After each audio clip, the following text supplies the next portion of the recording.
¿Qué tal? Buenos días. Hoy mira, hoy me he puesto las madreñas de monte, porque voy de monte, no voy de supervivencia.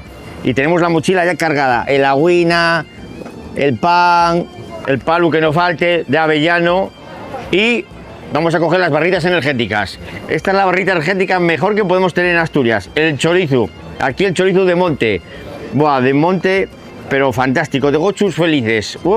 Mirad cómo huele, ya el humín sale por fuera del plástico. Vamos a cargar aquí 2 o 3 paquetes, pero bueno, que no falte, chorizo que no falte. Vamos a probarlo, vamos a sacar la navalla de Taramundi, muy importante. Esto es fantástico para aquí de supervivencia.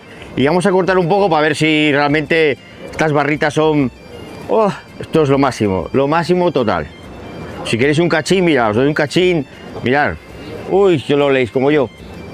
Lo máximo.